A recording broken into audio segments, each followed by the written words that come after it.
Hello everyone, my name is Chandan Singh. Guys, ये 5 जून 2020 का the Hindu का एडिटोरियल है और मैंने इसके कुछ वर्ड्स तैयार किए हैं। एक ही पेज का है, आप चाहे तो यहाँ से भी स्क्रीनशॉट ले सकते हैं, नहीं तो मैंने अपने टेलीग्राम चैनल जिसका नाम है इंग्लिश विद चंदन, उस पर मैंने डाल दिया है।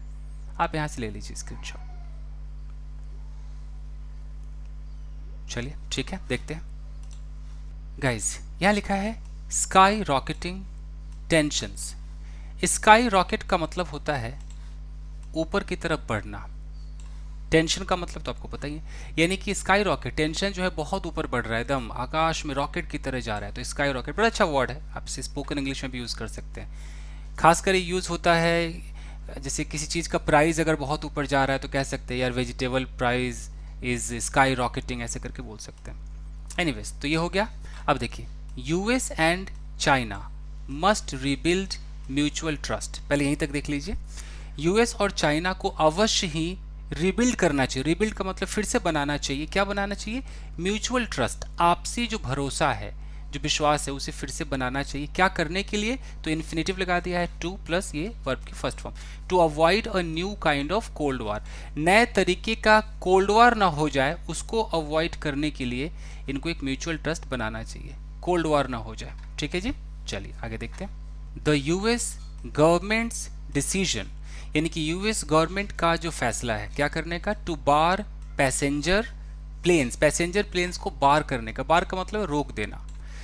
कहाँ से? From China. कब से? From June 16। यानी कि यूएस गवर्नमेंट का एक डिसीजन है कि वो पैसेंजर प्लेन्स को चाइना से बार कर देंगे, रोक देंगे जून 16 से। तो ये जो फैसला है, ये जो डिसीजन है, इज, यहाँ गलत शायद लिख दिया है, बट नहीं होना चाहिए, येट होना चाहिए मेरे हिसाब से, येट अनोदर होना चाहिए। आप मुझे बताना आपको क्या लगता है, ये होना चाहिए yet another, yet another instance of rising tensions. यानी कि ये जो फैसला है ये एक और, येट अनोदर का मतलब ये एक और एक घटना है, इंस्टेंस है ऑफ राइजिंग टेंशन, टेंशन को बढ़ने का एक और जो है एक इंस्टेंस है बिटवीन द टू कंट्रीज, दोनों देश के बीच। समझ में आएगा इस आपको? तो ये है कि गवर्नमेंट ने जो डिसीजन लिया है कि पैसेंजर प्लेन्स को बार करने का चाइना से 16 जून से, तो ये येट अनोदर, एक और जो है ये घटना है, राइजिंग टेंशन जो हो रहा है, बढ़ते हुए टेंशन का एक और घटना है दोनों कंट्री के बीच में। ठीक है, यहाँ तक क्लियर है? इस पे ध्यान दीजिएगा। बट अनोदर मुझे लग रहा है ये येट अनोदर होना चाहिए। आगे देखते हैं। अ trade war which president Donald Trump launched in 2018 is yet to be resolved fully। यहाँ फुल स्टॉप है, छोटा सा सेंटेंस है। बात हो रही ट्रेड वॉर की, इसलिए ट्रेड वॉर के लिए यहाँ पर इज आया है। तो देख रहे हैं, सब्जेक्ट और वर्ब को देखा कीजिए। ये आपका वर्ब है और सब्जेक्ट कितना बड़ा है, यहाँ से ए से लेकर के 2018 तक ये आपका सब्जेक्ट है। और इस तरह के जो सब्जेक्ट है इसको हम कहते हैं नाउन फ्रेज। नाउन फ्रेज के अंदर क्लॉजेज भी होते हैं, प्रपोजिशन फ्रेजेस भी होते हैं, बहुत कुछ है। मैं इस पर आई थिंक वीडियो बना चुका हूँ मैं नाउन फ्रेज का। एनीवेज, और ट्रेड वार, ट्रेड वार वही जो ट्रेड से रिलेटेड जो वार होता है, उसका दाम बढ़ा देना, उस पर बैन लगा देना, इस तरह के जो ट्रेड वार है, विच प्रेसिडेंट डोनाल्ड ट्रंप लॉन्च्ड, जिसको अब ट्रेड वार के लिए विच आया है कि वो ट्रेड वार जिसको डोनाल्ड ट्रंप ने लॉन्च किया था, उन्होंने स्टार्ट किया था 2018 में, is yet to be resolve. Resolve का मतलब है उसको सही करना, तो अभी भी उसको रिजॉल्व करना पूर्ण रूप से बाकी है, पूर्ण रूप से वो ठीक नहीं हुआ है। वो ट्रेड वॉर अभी भी बरकरार है, पूर्ण रूप से वो खत्म नहीं हुआ है, उसका सोल्यूशन नहीं निकला है, ये बात कही गई। इन रिसेंट मंथ्स, हाल ही के महीनों में, mister Trump and other officials in the administration had attacked China over its handling of the COVID-19 pandemic. Sentence को तोड़ना सीखेगा इस। चलिए, हैड आपका वर्ब है तो इससे पहले जो होगा सब्जेक्ट होगा, सिंपल है। तो mister Trump and other officials, तो मिस्टर ट्रंप के साथ साथ और भी जो कर्मचारी होंगे, जो काम करने वाले लोग होंगे एडमिनिस्ट्रेशन के अंदर, हैड अटैक्ड, उन्होंने अटैक किया था चाइना पर। अच्छा, अटैक के बाद कोई ऑन नहीं आता, कई लोग गलती करते हैं ना, अटैक्ड ऑन करते हैं, उन्हें लगता है चाइना पर के लिए ऑन लगा दो। जी नहीं, अटैक्ड चाइना। तो उन्होंने चाइना पे अटैक किया। किस बात पर अटैक किया? तो over it's handling of the covid pandemic, यानी कि उसका जो कोविड-19 का जो महामारी है उससे हैंडल करने पर इन्होंने अटैक किया, कि कैसे तूने हैंडल किया है, तो उस बात पर अटैक किया था। अब आगे देखते हैं। The US has also decided to end Hong Kong's special trade status in protest against Beijing's move to introduce a new national security law for the special administrative region, यहाँ पे फुल स्टॉप है, sentence बड़ा है, देखते हैं guys. बात हो रही है यूएस की कि the US has also decided, present perfect tense है आपका, तो यूएस ने ये भी डिसाइड किया है, क्या डिसाइड किया है, to end Hong Kong special trade status, कि वो ख़त्म कर देंगे हांगकांग का जो स्पेशल ट्रेड स्टेटस है उसको ख़त्म कर देंगे। मैं गाइज ट्रांसलेट कर रहा हूँ, आप समझते रहना इसको, क्योंकि मेरा कुछ ज़्यादा नॉलेज होता नहीं इस ट्रेड रेट के बारे में, इकोनॉमिक के बारे में। एनीवेज, ठीक है, तो उन्होंने ये फैसला किया कि वो हांगकांग का स्पेशल ट्रेड स्टेटस खत्म कर देंगे। फिर यहाँ पर लिखा हुआ इन प्रोटेस्ट अगेंस्ट, तो क्यों करेंगे, तो प्रोटेस्ट यानी कि प्रोटेस्ट का मतलब है कि किस बीजिंग के खिलाफ है वो, प्रोटेस्ट कर रहे मतलब धरना प्रदर्शन है, तो इन प्रोटेस्ट अगेंस्ट बीजिंग्स मूव, तो बीजिंग का जो एक कदम है, बीजिंग का यानी कि चाइना का जो मूव है उसके खिलाफ प्रोटेस्ट है, उस प्रोटेस्ट के चक्कर में इन्होंने ये डिसाइड किया कि हम हांगकांग का स्पेशल ट्रेड स्टेटस खत्म कर देंगे। तो चाइना का मूव क्या है, to introduce a new national security law, वो कोई नया नेशनल सिक्योरिटी लॉ को इंट्रोड्यूस करना चाहते हैं for a special administrative region, यानी कि हांगकांग, ये जो है ना स्पेशल एडमिनिस्ट्रेटिव रीजन, ये हांगकांग है। तो हांगकांग में जो चाइना है वो कोई इंट्रोड्यूस करना चाहता है न्यू नेशनल सिक्योरिटी, तो उसके अगेंस्ट, उसके प्रोटेस्ट में यूएस ने क्या डिसाइड किया कि वो हांगकांग का जो स्पेशल ट्रेड स्टेटस है उसे एंड कर देगा। आई होप कि मैं समझा पाया हूँ, ठीक है, आगे देखते हैं। Repeated targeting of China bye Washington, repeated, bar bar Washington के द्वारा यानी कि अमेरिका के द्वारा टारगेटिंग चाइना को टारगेट करना, एंड बीजिंग्स रिटेलिएटरी मूव्स, और चाइना का वो जो बदले वाला जो मूव है, मतलब पलटवार कहते हैं इसको, रिटेलिएट करना, कि आप पे कोई हमला करे आप रिटेलिएट करते हो, मतलब पलटवार करते हो, तो वाशिंगटन का अटैक करना चाइना पर, और चाइना का जो रिटेलिएटरी मूव है, पलटवार का जो कदम है, make it look like the world's largest and second largest economies have entered into a new cold war. तो ये जो चीज़ें हैं, इनका टारगेटिंग है चाइना का, और इनका जो रिटेलिएटरी जो मूव है, इसको ऐसा दिखाता है, मेक इट लुक लाइक, इसको ऐसा दिखाता है कि वर्ल्ड का जो लार्जेस्ट और जो सेकेंड लार्जेस्ट यानी कि अमेरिका और चाइना जो इकोनॉमीज है वो घुस गए हैं, प्रवेश किया है, entered into a new cold war, एक नए कोल्ड वॉर में उन्होंने प्रवेश किया है। जब आप स्पोकन इंग्लिश करते हो तो आपने सुना होगा कि ही एंटर्ड द रूम, तो एंटर के बाद इनटू नहीं आता है, लेकिन अगर आप ऐसे कुछ बिल्डिंग में ना घुसो, ऐसे ही आप बोलो कि मैं रिलेशनशिप में घुस गया, तो आप बोलोगे I entered into a relationship, तो इनटू लगता है कि किसी बिजनेस में, रिलेशनशिप में, जैसे कोल्ड वार है, दुश्मनी में, ऐसे में अगर हम प्रवेश करते हैं तो एंटर के बाद इनटू का इस्तेमाल होता है, नहीं तो नहीं होता है। आगे देखते हैं। एडमिनिस्ट्रेशन ऑफिशियल्स से, यानी कि जो प्रशासन के जो ऑफिशियल्स है वो कहते हैं the decision on flights is in response to China's refusal. पहले इसको देखिए आराम से, क्या कहते हैं ऑफिशियल्स, कहते हैं कि जो फैसला है, डिसीजन, किस चीज पर डिसीजन है, तो ऑन फ्लाइट्स, फ्लाइट्स पर जो फैसला है, इज इन रिस्पॉन्स टू का मतलब है कि उसके प्रतिक्रिया में है, भाई आप कुछ करोगे तो उसका मैं जवाब दूंगा, तो उसकी प्रतिक्रिया में है, किसके प्रतिक्रिया में है, चाइनाज रिफ्यूजल, चाइना ने जो मना कर दिया था, क्या मना कर दिया था, to allow US airlines to resume flights, यानी कि यूएस एयरलाइंस को अलाउ नहीं किया था, रिफ्यूजल टू अलाउ, मना कर दिया था कि वो रिज्यूम नहीं कर सकते फ्लाइट्स को टू द कंट्री में दोबारा, रिज्यूम का मतलब फिर से नहीं वो स्टार्ट कर सकते हैं, तो उसके प्रतिक्रिया में इन्होंने क्या किया, ये डिसीजन लिया है। China had introduced a restrictions, China ने रिस्ट्रिक्शंस लगाया था ऑन इंटरनेशनल फ्लाइट्स इन मार्च, तो मार्च में उन्होंने रिस्ट्रिक्शन लगाया था, okay. In the wake of का मतलब है कि रिजल्ट के तौर पर, किसके रिजल्ट के तौर पे, इन the wake of the covid pandemic, यानी कि जो महामारी है इसके चलते, इसकी वजह से चाइना ने रिस्ट्रिक्शन लगाया था मार्च में, ठीक है।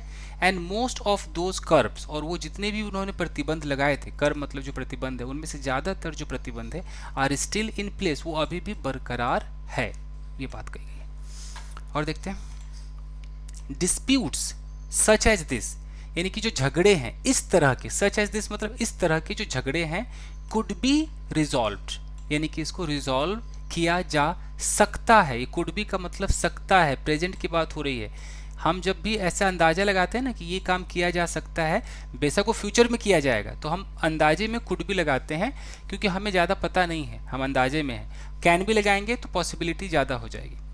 एनीवेज, तो इस तरह के जो झगड़े हैं कुड बी रिजॉल्व, इनको रिजॉल्व किया जा सकता है थ्रू टॉक्स, बातें करके, एंड कॉपरेशन के द्वारा इनको रिजॉल्व किया जा सकता है। क्लियर? अब देखिए, China has already sent signals, China ने भैया पहले ही सिग्नल्स भेज दिए हैं ऑफ डी एस्केलेशन।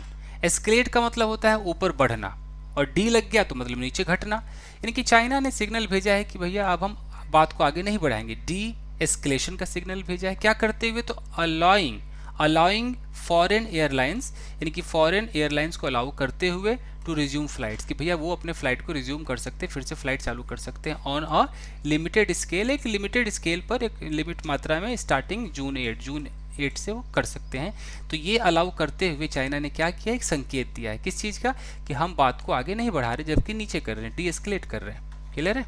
आगे देखते हैं। वेदर और नॉट, चाहे या ना चाहे, mister Trump has a rethink, चाहे मिस्टर जो ट्रंप है वो दोबारा इस पर सोचे या ना, वेदर और not mister Trump has a rethink. Has a rethink actually क्या होता है? जैसे हैव अ वॉक सुना होगा आपने, have a walk, have a drink, तो ऐसे बोलते हैं हैव अ रीथिंक। तो चूंकि यहाँ पर मिस्टर ट्रंप थर्ड पर्सन है तो हैव की जगह हैज़ हो गया। तो चाहे मिस्टर ट्रंप जो है वो दोबारा सोचे या ना सोचे, द लार्जर प्रॉब्लम, जो सबसे बड़ी प्रॉब्लम, इज द यूएसएस, इसको प्रोनाउंस करना मुश्किल है, यूएसएस ओवरऑल अप्रोच। जो सबसे बड़ी जो प्रॉब्लम है ना वो यूएस का, ये एपोस्ट्रॉफी है ना, यूएस का जो ओवरऑल कुल मिलाकर यूएस का जो रवैया है, जो अप्रोच है टुवर्ड्स चाइना, चाइना के प्रति, which has taken N increasingly hostile turn in the last 4 years। देखो, विच हैज़ टेकन, ये विच किसके लिए आया है? ये आया है अप्रोच के लिए। सेंटेंस को समझिए, यहाँ कैसे एडजेक्टिव क्लॉज डाल देते हैं। विच क्या है? रिलेटिव प्रोनाउन है, इससे जो सेंटेंस शुरू होता है वो क्लॉज कहलाता है, वो एडजेक्टिव क्लॉज कहलाता है। बात किसकी हो रही है? कि भैया जो लार्जर प्रॉब्लम क्या है? यूएस का ओवरऑल अप्रोच है चाइना के प्रति। वो अप्रोच कौन सा है? विच। तो ये विच इसके लिए कि which has taken N increasingly, बढ़ता हुआ, मतलब बहुत ज़्यादा, होस्टाइल टर्न। अच्छा, ये टेक अ टर्न होता है ना, टेक टर्न का मतलब होता है वो मोड़ ले लेना, तो होस्टाइल का मतलब शत्रुतापूर्ण, यानी कि दुश्मनी भरा। तो यानी कि ये जो रवैया इनका है, अप्रोच जो है, वो दुश्मनी भरा टर्न ले चुका है इन द लास्ट 4 years, पिछले 4 सालों में। तो चाहे मिस्टर ट्रंप इस पर दोबारा सोचे ना सोचे, जो सबसे बड़ी प्रॉब्लम तो यही है कि यूएस का जो अप्रोच है चाइना के प्रति वो अब दुश्मनी भरा हो चुका है। क्लियर है जी? 50% हो गया है। कुछ चीज़ें मैं आपको सिखाता हूँ गाइस, जो बिगनर्स हैं, कुछ चीज़ें देखते हैं क्या कुछ है। गाइस, सबसे पहले तो देखिए वेदर और नॉट, इसका इस्तेमाल आप स्पोकन में भी कर सकते हैं। हम इसको दो तरीके से बोलते हैं। एक तो होता है कि हम ऐसे बोल दें कि वेदर और नॉट यू लाइक इट, चाहे तुम इसको पसंद करो या ना करो, मैं तो नाचूंगा, आई विल डांस। एक ये तरीका है। इसको हम ऐसे भी कह सकते हैं कि वेदर यू लाइक इट और नॉट, हम ऐसे भी कह सकते हैं आई विल डांस। तो आपने न्यूज़पेपर में जो देखा था वो ऊपर वाला एग्जाम्पल था कि वेदर और not mister Trump has a rethink वाला, ये वाला था, ये वाला वेदर और नॉट। ये आपका वेदर और नॉट हो गया। और छोटे छोटे आइटम्स फटाफट देखते हैं। नेक्स्ट है कि अगर आपको ऐसे बोलना है कुड बी, तो कुड बी को आप प्रेजेंट में रहकर भी बात कर सकते हैं। लोगों के दिमाग में बैठा हुआ है ना कि कुड मतलब कैन का पास्ट है, कुड कैन का पास्ट होता है एक सिचुएशन में, बाकी कई सिचुएशन ऐसे हैं जहाँ अलग अलग इस्तेमाल है, जिसमें से आप प्रेजेंट के अंदर है। मैं बोलूँ कि दिस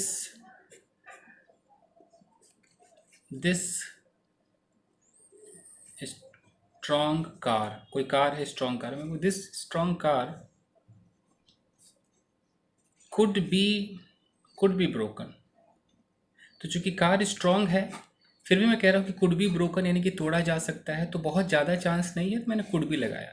अगर मैं इसको कैन भी लगा देता कि इट कैन बी ब्रोकन, तो कैन बी का मतलब होता है जनरल ट्रुथ, जनरली ऐसा होता है, यू नो।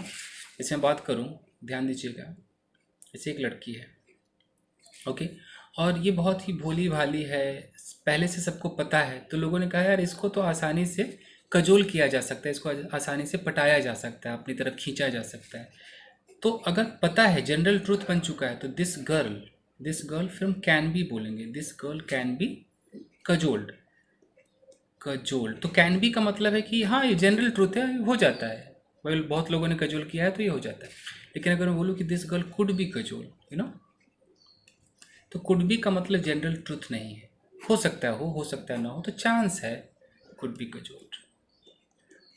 तो उसी तरीके से she could be mad, she could be there, it could be bomb, ऐसे आपने सुना होगा ना, मीन्स चांस है, श्योर नहीं। अगर बोलेंगे इट कैन बी बॉम्ब, तो कैन बी का मतलब जनरल ट्रूथ हो जाता है। एनीवेज आगे देखते हैं। अगला है, इसको बोलते हैं इन the wake of. In the wake of, इसका इस्तेमाल स्पोकन इंग्लिश में भी आप कर सकते हैं। इन द वेक ऑफ का मतलब होता है के परिणाम स्वरूप, के परिणाम स्वरूप। हिंदी पे ना जाते हैं, हम ऐसे करते हैं।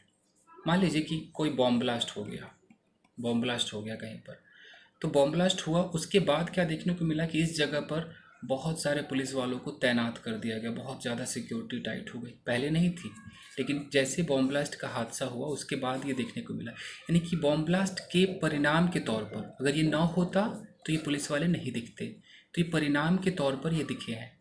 तो ये सिचुएशन होता है।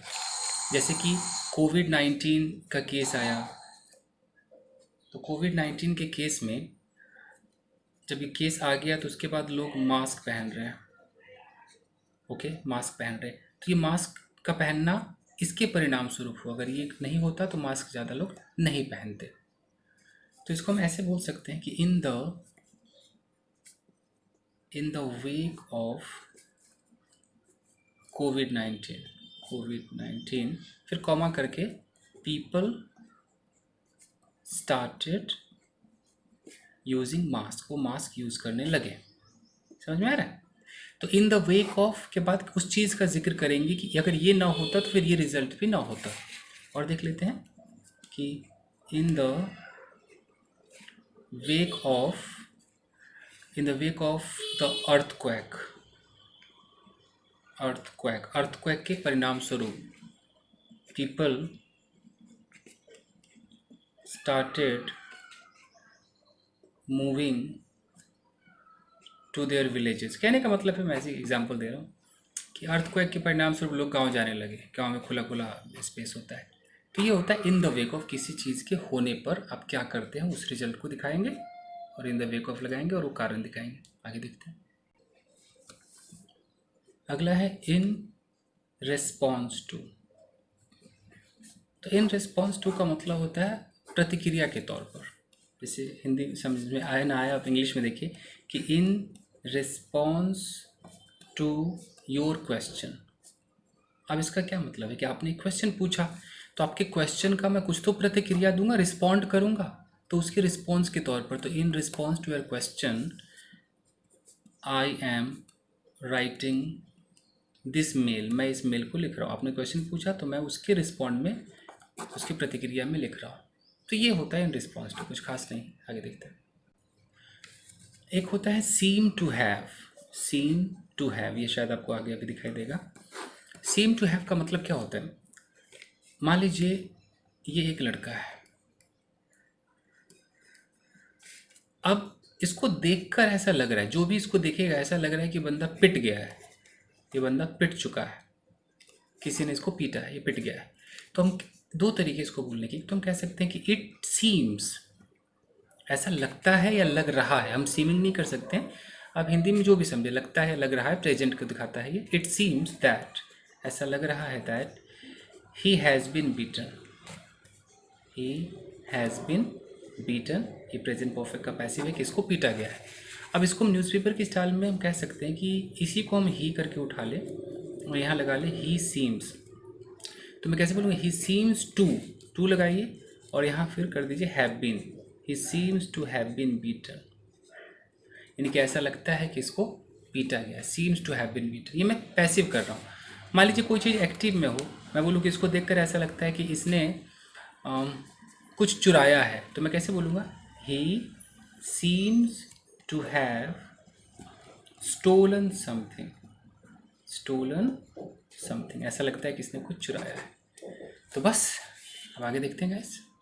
From trade and technology to the pandemic, यानी कि ट्रेड से, टेक्नोलॉजी से लेकर इस महामारी तक। फ्रॉम के साथ टू आता है ना, फ्रॉम दिस टू दैट, वही दिखा रहा है। एंड हांगकांग, और हांगकांग को भी अगर ले ले, हांगकांग की प्रॉब्लम हो गई, ट्रेड की प्रॉब्लम, टेक्नोलॉजी, पैंडमिक की जो प्रॉब्लम है, इन सब को लेकर the battle lines have been drawn, यानी कि बैटल मतलब युद्ध, लाइन मतलब लकीर, युद्ध की जो लकीर है वो खींच दी गई है ना, हैव बीन ड्रॉन, ड्रॉ मतलब खींचना।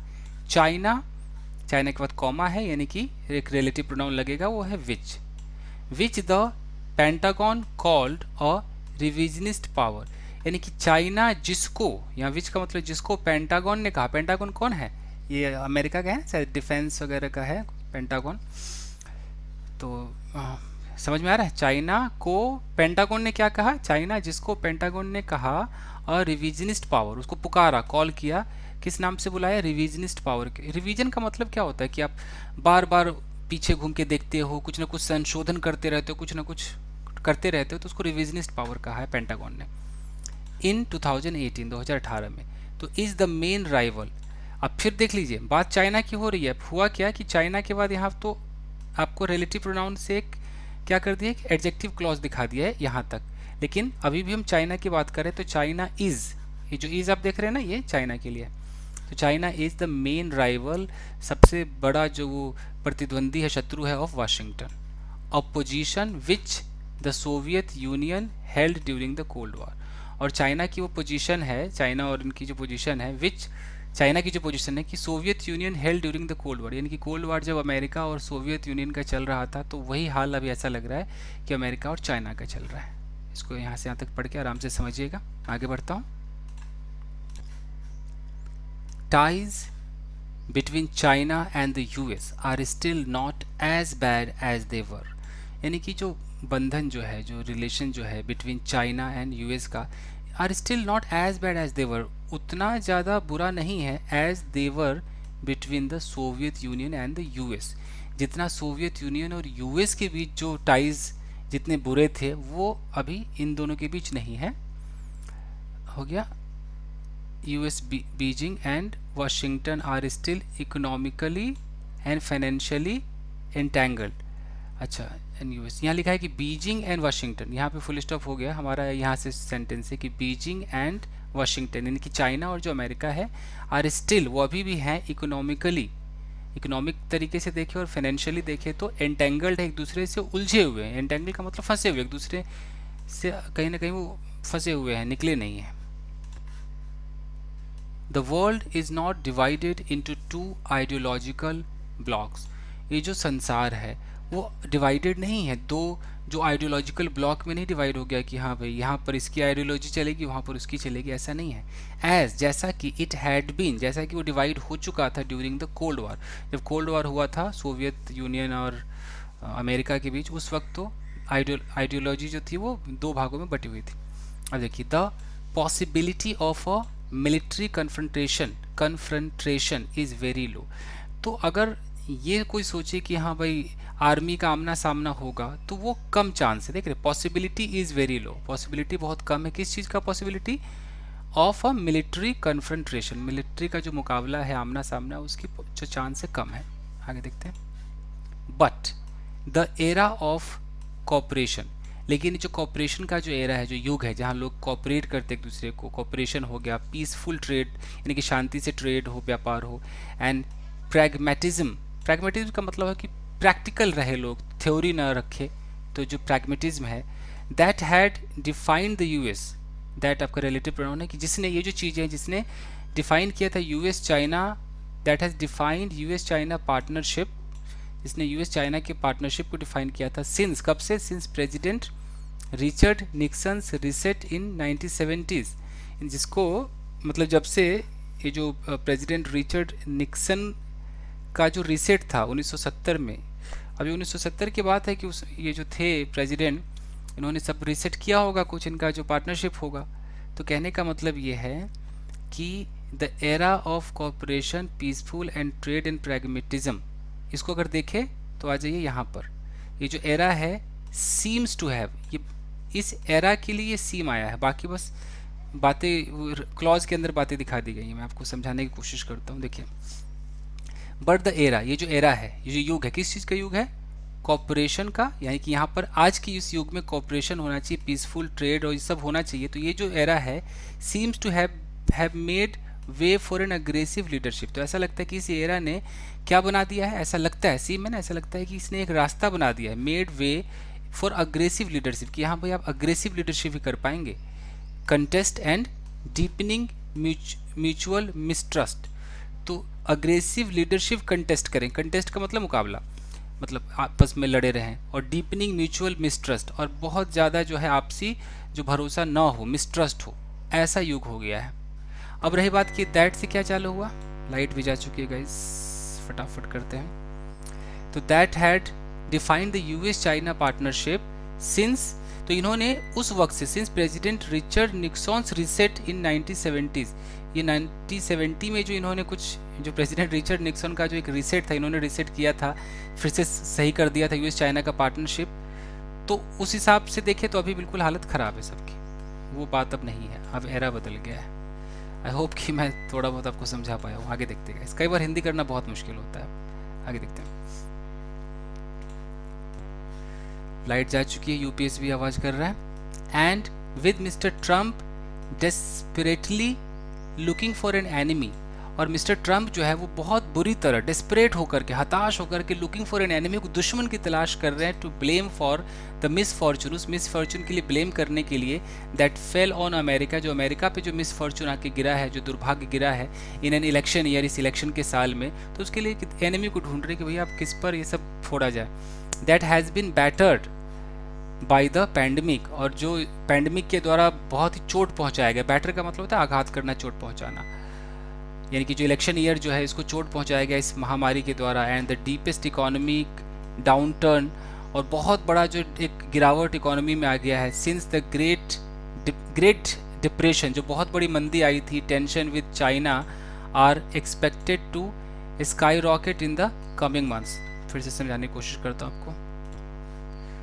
यहाँ कह रहा है कि सिंस द ग्रेट डिप्रेशन, जब से ये बहुत, ये ग्रेट डिप्रेशन यानी कि बहुत बड़ी जो मंदी थी, ये नाम ही रखा गया होगा उस वक्त, मुझे लग रहा है ग्रेट डिप्रेशन एक नाम दिया गया होगा, ये जो ग्रेट डिप्रेशन है तब से टेंशंस विद चाइना, यानी कि चाइना के साथ जो टेंशन है, are expected to skyrocket, उम्मीद की जाती है कि कहीं ना कहीं ऊपर ही बढ़ता रहेगा इन द कमिंग मंथ, आने वाले महीनों में। Washington wanted an enemy, Washington America को एक दुश्मन चाहिए था, and it found it in China, और इसको मिल गया चाइना में। Unless the leaders of both countries change their course, जब तक, अनलेस का मतलब है जब तक ये जो लीडर्स है दोनों कंट्री के, अगर वो अपना कोर्स ना बदल दे, अपना रवैया, अपना एक कार्य प्रणाली ना चेंज कर दे, रास्ता ना बदल दे, and rebuild the lost mutual confidence, और दोबारा से बना न ले खोए हुए आपसी कॉन्फिडेंस को, अगर दोबारा से न बना ले, अ new kind of cold war would be force, तो एक नए तरीके का कोल्ड वॉर हमेशा फोर्स किया जाएगा अपॉन द वर्ल्ड, संसार पर हमेशा एक तरीके से फोर्स रहेगा। तो ये समझ में आ गया अनलेस वाला। ओके, चूंकि लाइट है नहीं तो मैं ये आपको अनलेस वगैरह पढ़ा नहीं सकता हूँ। तो बस गाइस खत्म हो गया आज के लिए, इतना ही दोस्तों, मिलता है अगले वीडियो में। Till then take care, keep practising and have fun. Thank you guys.